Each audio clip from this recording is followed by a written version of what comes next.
y teniendo ya como una hipertensión más de 20. Entonces, ¿qué es la hipertensión intracraneana? ¿Y cómo se compone esta? El volumen intracraneal nos habla que tenemos un peso más o menos de 1700, teniendo 3 compartimientos importantes en donde el encéfalo tiene una capacidad de 1400, líquido cefalorraquídeo de 150 y sangre de 150 mililitros.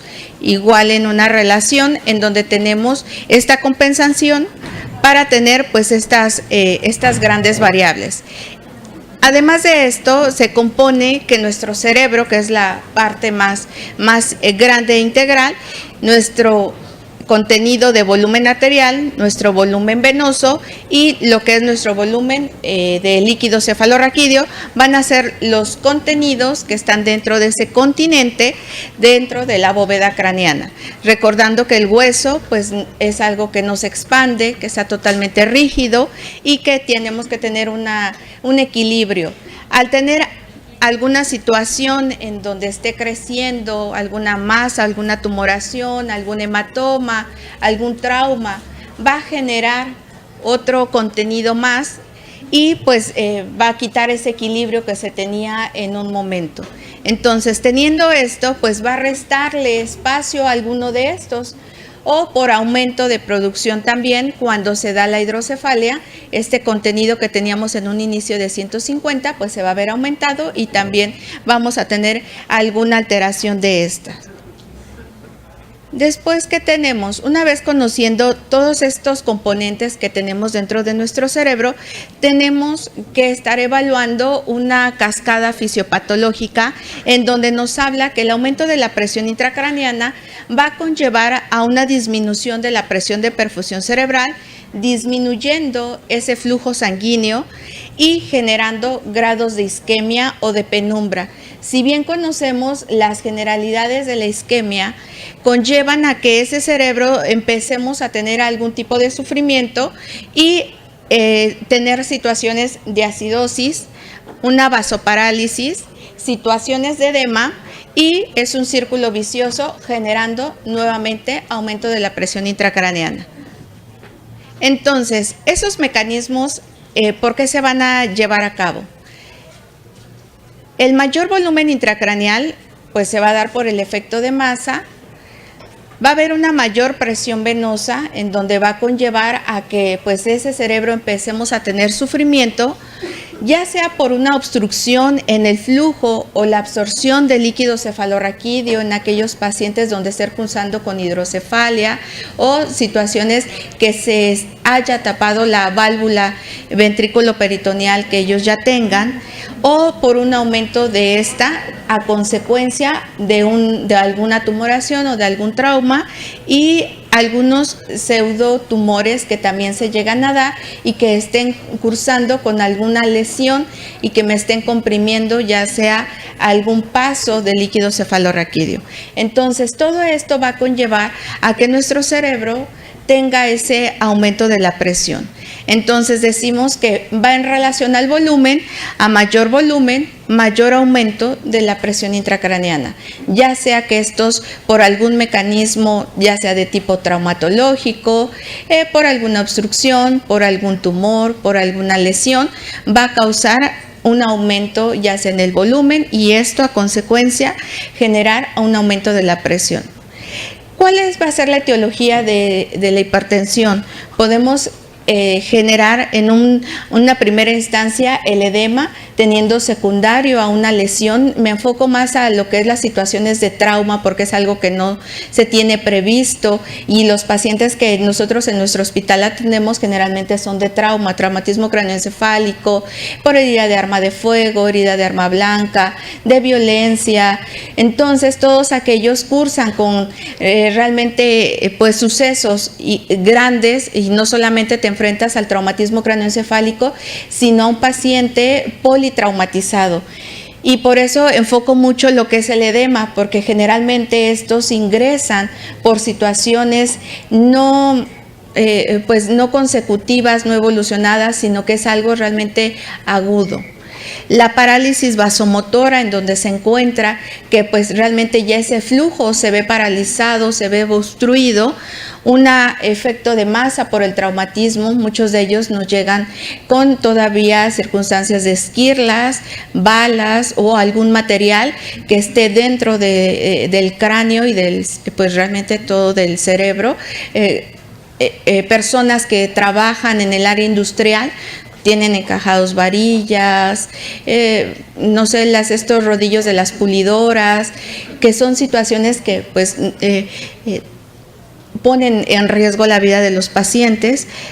Estén cursando con datos de hidrocefalia, hipoventilación, hipertensión arterial, que también tenemos situaciones de urgencias neurológicas donde no están bien controlados y llegan por descompensación de la presión arterial, y personas jóvenes que estén cursando con trombosis venosa o malformaciones arteriovenosas, que también son situaciones de riesgo.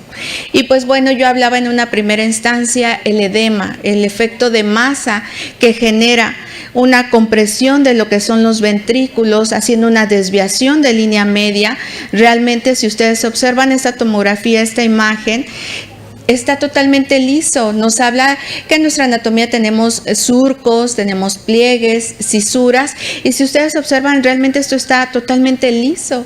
Todo esto está generado por el edema, teniendo edema citotóxico, vasogénico, entre otros más, y pues todas estas áreas de isquemia que son las que vamos a tratar de reperfundir para dejar las menores secuelas posibles en los pacientes.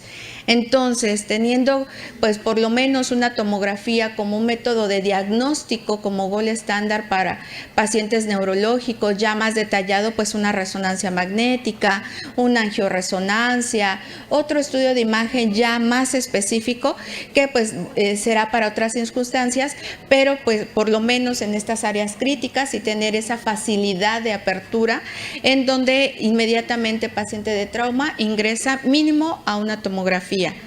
Entonces, teniendo esto, pues grandes extensiones de hematomas, y no solamente vemos hematomas de este tipo, vemos hematomas agudos, subagudos y crónicos, en donde también la situación cambia el panorama de estos pacientes y el riesgo de sangrado pues es inminente, teniendo ya desviaciones de línea media que nos están comprometiendo todo lo que es nuestro sistema nervioso autónomo, y por eso el control de los signos vitales y el monitoreo tan exhaustivo que debemos de tener con ellos, sí es primordial una buena valoración de enfermería. Siempre he detallado, creo que dentro de las etapas del método enfermero, la valoración de enfermería es lo que nos da la pauta para jerarquizar todas nuestras intervenciones que vamos a ir realizando en nuestros pacientes.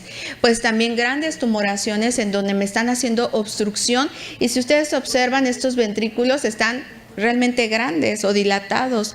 Tenemos cursando a los pacientes con datos de hidrocefalia y que también generan un deterioro neurológico en ellos. Entre algunas otras circunstancias que vemos son las generalidades que mayormente tenemos en nuestras áreas de urgencias, y estas sabemos que van a ser pacientes que inmediatamente nos van a pedir sitio quirúrgico y después egresarlos a una unidad de cuidados intensivos para tener mayor vigilancia, mayor control, un monitoreo más exhaustivo, y de ahí pues la utilización de monitoreos de tipo invasivo, que ahorita es el que vamos a ver para la interpretación de las sondas. Y pues bueno, ¿cuáles van a ser esos signos clínicos que tendríamos nosotros que estar evaluando como personal de enfermería?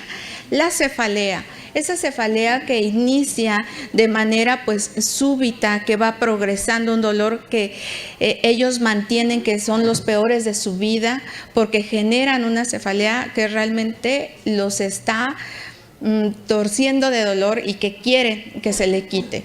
Náusea, y que no va precedida, o el vómito que no va precedido a veces ni siquiera de náusea por el aumento de la presión intracraneana.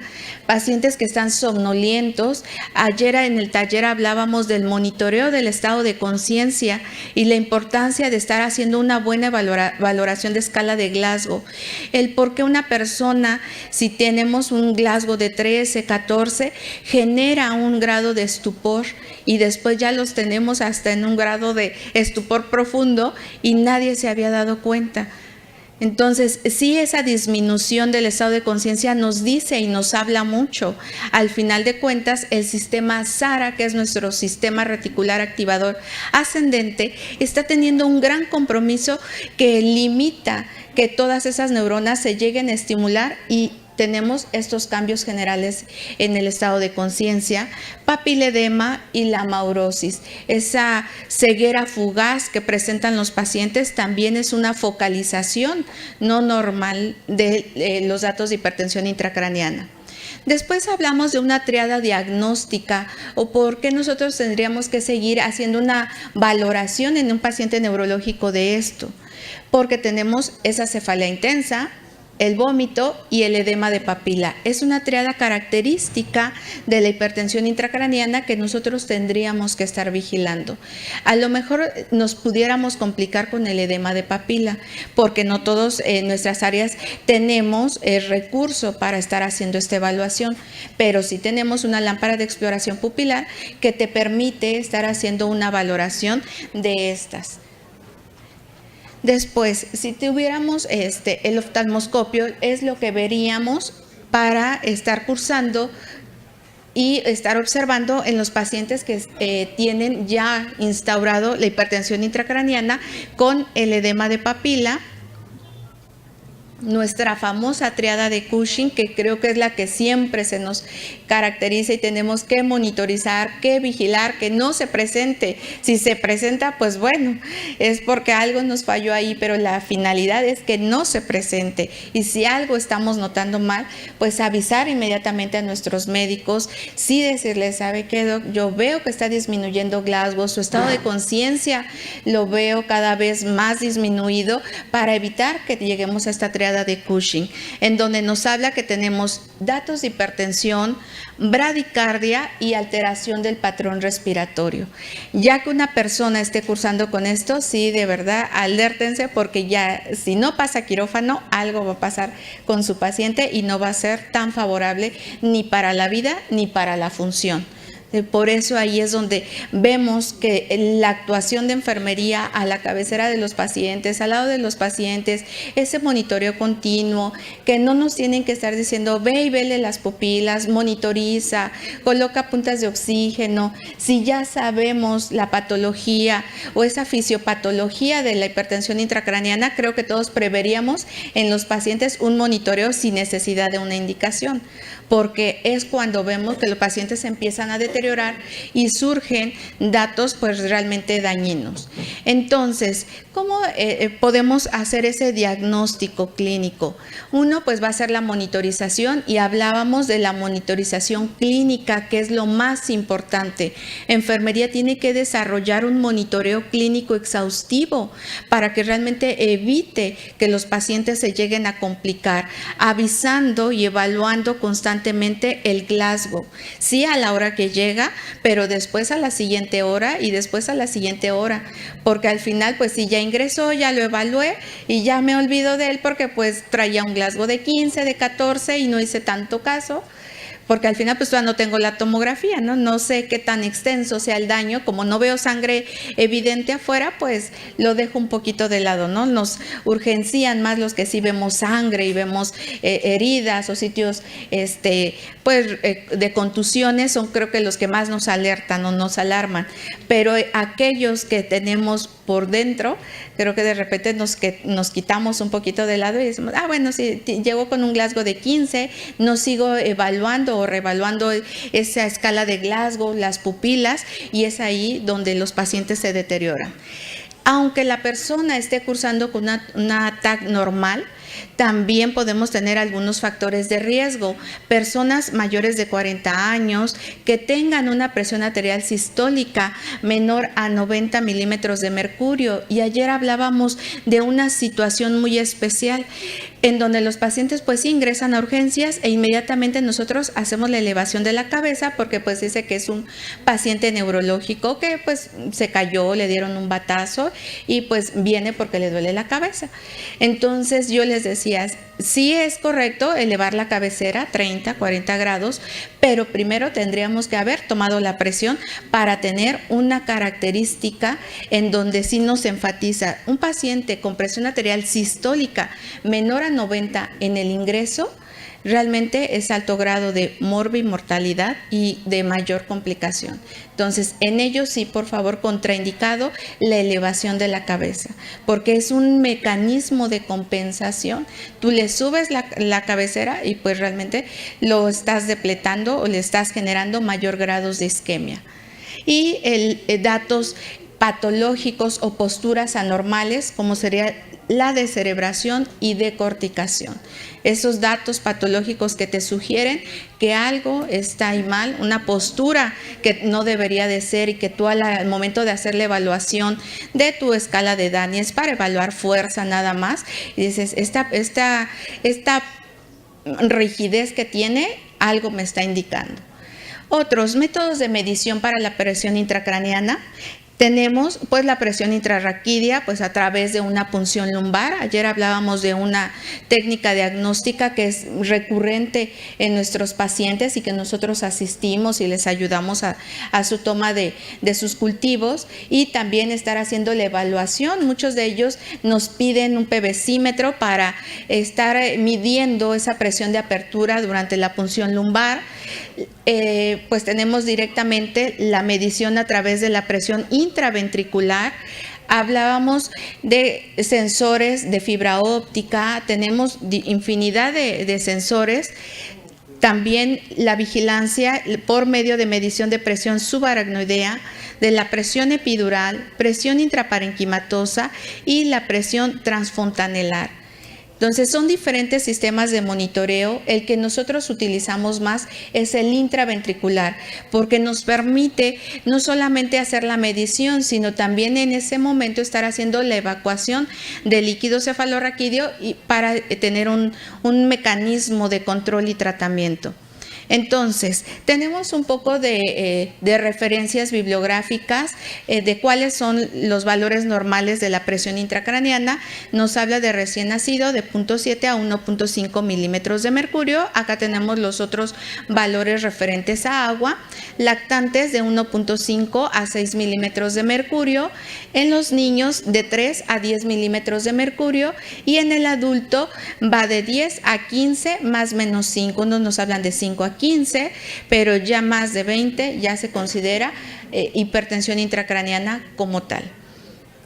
Entonces, teniendo ya nuestros valores de referencia, ahora sí vamos a entrar en materia con lo que son el monitoreo y la morfología de las ondas, porque al final pues hay pacientes que van a necesitar este sistema de monitoreo también por circunstancias de tipo no traumática, como la hemorragia subaracnoidea por rompimiento de aneurisma, que son los que más nos llegan. Ya sea que el paciente le coloquen en la unidad de cuidados intensivos el catéter o que salga de quirófano así ya con el catéter.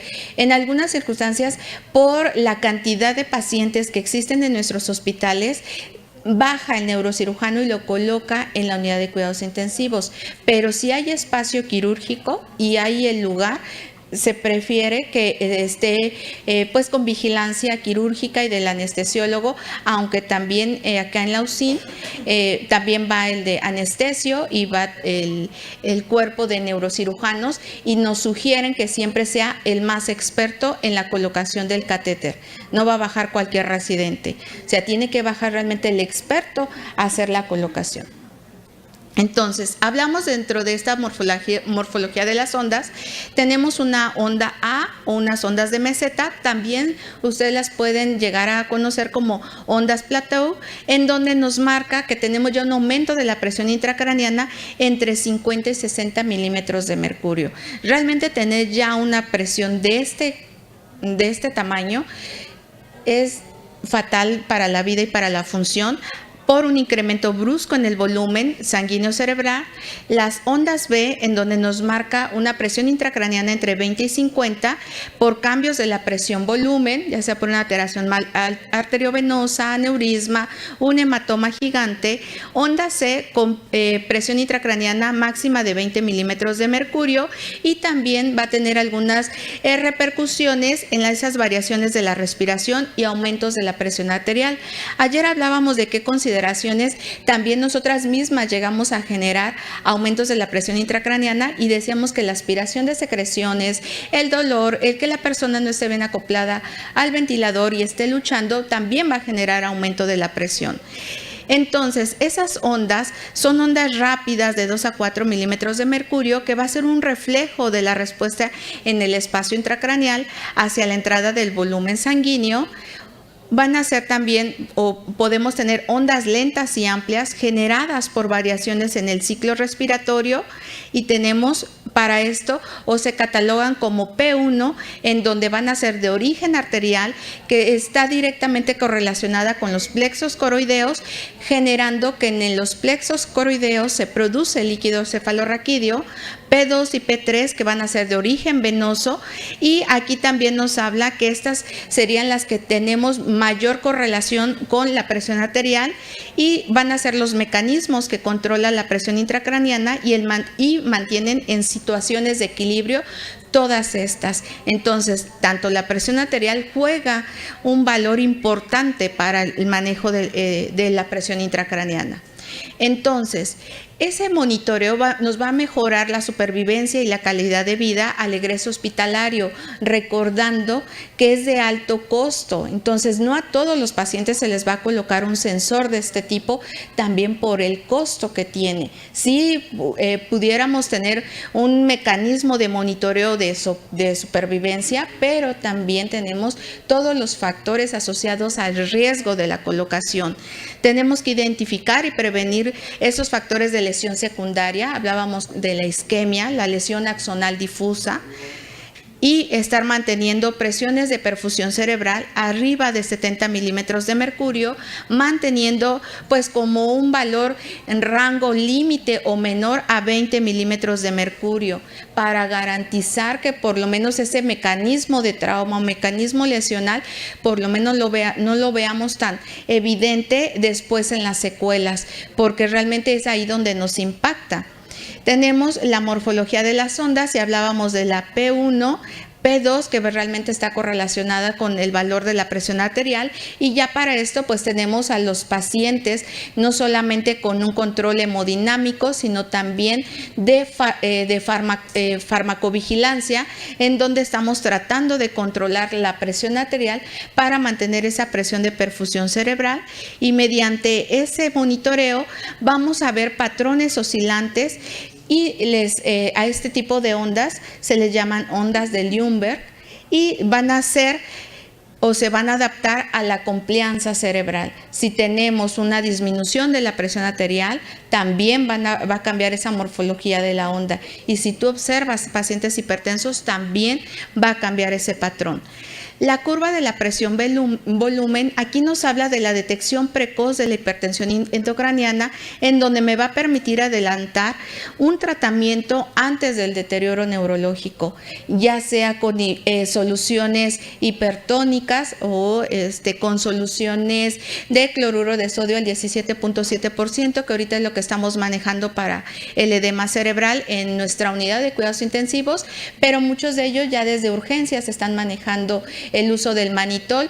Depende también de la experiencia de nuestro médico y a qué tipo de soluciones pues tenga ellos mayor expertise. No nos casamos ni con uno ni con otro. Luego en urgencias manejan mucho el manitol, y ya en la terapia las soluciones hipertónicas. El sistema parenquimatoso es el que tiene mayor desarrollo, y están reemplazando a los espacios intraventriculares, y ese registro nos va a ser útil y nos va a permitir detectar mejorías o un deterioro en la dinámica intracraneana, y nos va a definir la respuesta del paciente ante ante diferentes maniobras terapéuticas, hablando que este tipo de sensores no deben de durar más de 5 días. Realmente se evidencia ese valor pronóstico y tratamiento ya en el segundo y tercer día. Tú ya ves mejoría en ellos porque tenemos todo un monitoreo continuo, no solamente lo hace todo el catéter, tenemos que tener realmente otro tipo de tratamiento, no casarnos que ese va a ser el tratamiento ideal. Hay otros que también les va mejor, pero pues esto se está generando también como un sistema de monitoreo y de rápido tratamiento. Entonces tenemos nuestros diferentes tipos de herniaciones que se van a ir generando y que van a hacer ese efecto de masa, y teniendo con esto que estos pudieran ser candidatos para que se les colocara un sensor intraparenquimatoso.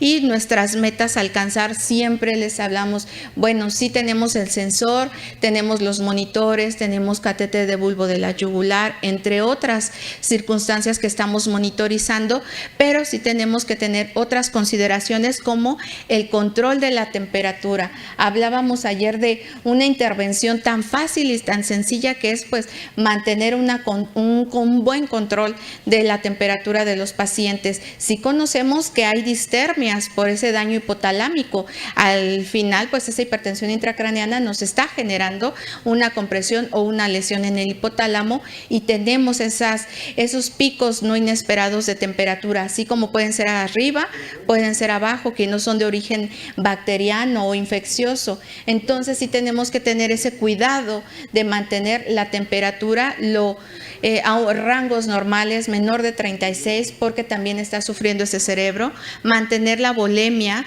evitar siempre la hiperglicemia. Hablábamos ayer de que la glucosa también, cuando se ve está en aumento y no se mantiene un control, ya sea por dosis de rescate o una infusión continua, vamos a generar mayor cantidad de edema, mayor cantidad de hipertensión intracraneana, a pesar de que se esté contando con el sensor intraparenquimatoso, entonces, o intraventricular. Sí tenemos que tener un monitoreo multimodal, no solamente casarnos con el sensor, sino también las otras medidas de neuroprotección, y siempre también evitar la hiperventilación. Ayer hablábamos del monitoreo de la capnografía y la importancia de también estar haciendo la vigilancia, la toma de gasometrías arteriales para mantener la capnografía en rangos normales. Aquí nos manejan de 30 a 45 milímetros de mercurio para evitar también el aumento de la hipertensión intracraneana por datos de hiperventilación, causándonos vasoconstricción.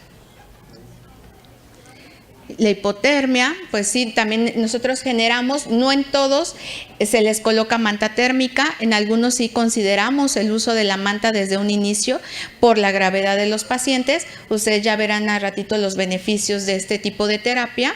Entonces sí la llegamos nosotros a utilizar, el uso de la manta, las medidas generales que no debemos de olvidar, a pesar de que sí estamos viendo el patrón de las ondas y la fisiología de las ondas, no dejar de lado todas las medidas de neuroprotección, como la elevación de la cabecera, a pesar de que tengamos nuestros sensores y nuestros monitores. Si la persona tiene que ir a un estudio de imagen, no olvidarnos de cerrar bien ese sensor y volver a recalibrar cuando haya llegado.